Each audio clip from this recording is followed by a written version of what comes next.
Halo dan selamat datang kembali. Kita punya satu sumber menarik nih hari ini. Buku The Millionaire Fastlane. Buku ini lumayan kontroversial ya, soalnya dia nantang banget ide umum kalau jadi kaya itu harus pelan-pelan, nabung puluhan tahun gitu. Misi kita hari ini, ya membongkar lah apa sih yang dimaksud penulisnya ini dengan jalur Fastlane ke kebebasan finansial. Siap ya kita ulik bareng?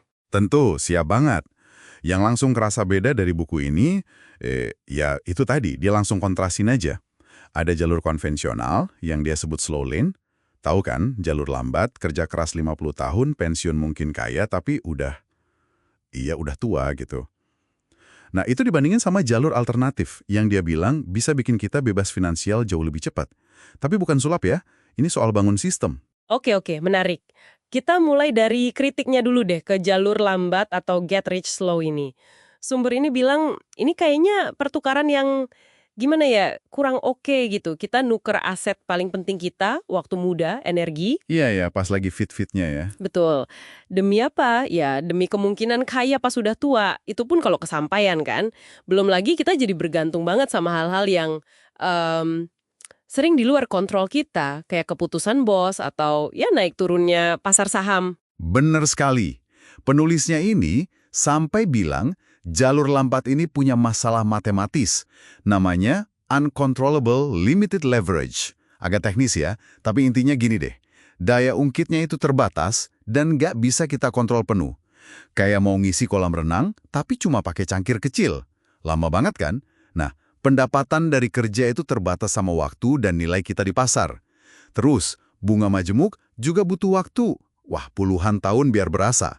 Dua-duanya itu susah banget dipercepat atau dikontrol signifikan. Nah, ini dia nih intinya. Jadi, kalau jalur lambat itu ibaratnya jalan biasa yang macet melulu, alternatif fast lane ini kayak gimana? Dan ini penting nih, penulisnya nekenin banget. Ini bukan skema kayak instan yang nggak pakai kerja keras loh ya. Justru kebalikannya. Fast lane itu soal membangun sistem bisnis. Sistem yang punya controllable, unlimited leverage. Artinya, kita bikin sesuatu yang nilainya bisa naik terus, bisa di-scale up gitu, dan kita yang pegang kendali. Nah, fondasinya ada di 5 prinsip. Gampangnya disingkat NEST. Need, Entry, Control, Scale, sama Time.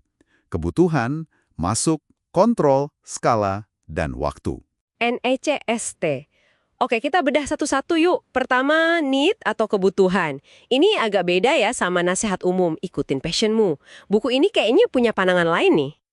Tepat. Penulisnya bilang gini, fokus utama bisnis Fastlane itu sebaiknya bukan melulu soal passion kita pribadi, tapi lebih kebutuhan pasar. Bisnis kita ini mencain masalah orang nggak? Memenuhi keinginan kuat mereka? Kasih nilai yang benar-benar dicari.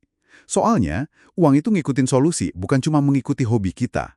Passion itu bagus, tapi bisa jadi bonus atau malah muncul belakangan pas kita udah berhasil.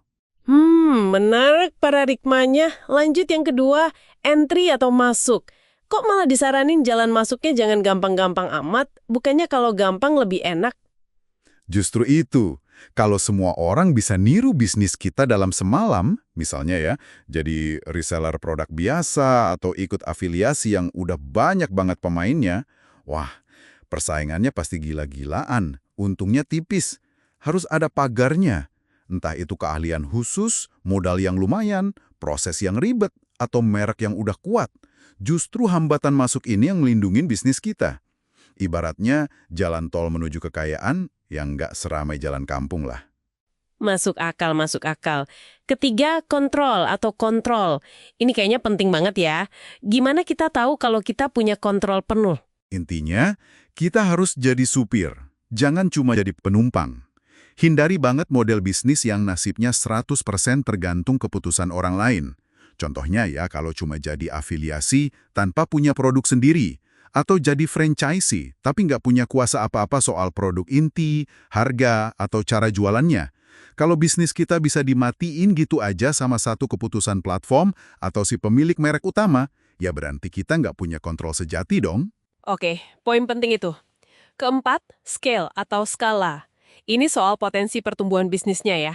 Gimana cara mencapainya nih? Betul, bisnis Fastlane itu harus bisa salah satu dari dua. Jangkau banyak banget orang, ini skala, atau kasih dampak atau nilai yang gede banget per transaksi, ini magnitudo. Penulisnya nyebut ini law of affection. Bisa aja kita ngaruhin jutaan orang dengan produk murah, kayak aplikasi simple gitu. Atau kita layani beberapa klien kakap aja, tapi dengan layanan super premium, konsultasi mahal misalnya.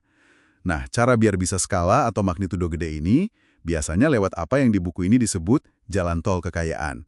Ini nyambung ke fokus chapter 35 tuh soal interstates atau jalan tolnya. Maksudnya, bikin sistem.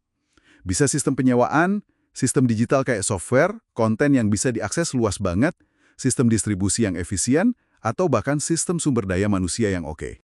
Nah, itu nyambung ke yang terakhir ya, time atau waktu. Tadi kan disebut sistem. Ini pasti tujuannya biar waktu kita bebas ya. Sebagian besar jalan tanpa kehadiran kita terus-menerus. Tujuannya bukan cuma kerja keras sampai nggak ada waktu, tapi bangun pohon uang. Sistem yang ngasilin duit terus bahkan pas kita lagi tidur atau liburan. Makanya, sistem kayak rental, konten digital, software, bisnis otomatis itu jadi kunci. Sistem inilah yang nanti bisa membeli kembali waktu kita. Penulisnya juga nekenin banget soal bedanya proses sama peristiwa. Kita kan sering dengar berita, wih perusahaan A dijual sekian miliar. Itu kan peristiwa. Iya, kelihatannya instan gitu ya. Nah, padahal kekayaan sebenarnya itu dibangun lewat proses yang panjang di belakangnya. Kerja keras, jatuh bangun, trial, error, bangun sistem tadi itu. Nggak cuma untung-untungan semata. Dan ini butuh perubahan cara pikir yang fundamental banget sih. Dari yang tadinya cuma mikir sebagai konsumen, jadi mikir sebagai produsen. Mulai lihat dunia itu bukan cuma dari apa yang bisa kita beli atau konsumsi, tapi dari nilai apa ya yang bisa kita ciptakan. Masalah apa yang bisa kita pecahkan buat orang lain. Jadi kesimpulannya nih, buat Anda yang dengerin, sumber ini kayaknya ngajak kita buat ngevaluasi lagi deh jalan finansial kita sekarang. Apa kita cuma lagi di jalur lambat yang nukerin waktu buat uang, terus banyak faktornya di luar kendali kita? Atau jangan-jangan ada cara lain buat bangun sesuatu yang punya daya ungkit, yang bisa kasih kita kebebasan finansial dan kebebasan waktu lebih cepat? Nah ini ujungnya ke pertanyaan buat direnungkan sih. Kalau waktu itu aset kita yang paling berharga, paling terbatas, dan nggak bisa balik lagi, gimana cara kita investasiin waktu itu setiap hari? Apa kita lagi sibuk aja? Atau kita lagi benar-benar bangun sistem yang nanti, di masa depan, bisa beli kembali lebih banyak waktu buat kita? Sesuatu buat Anda pikirkan lebih lanjut.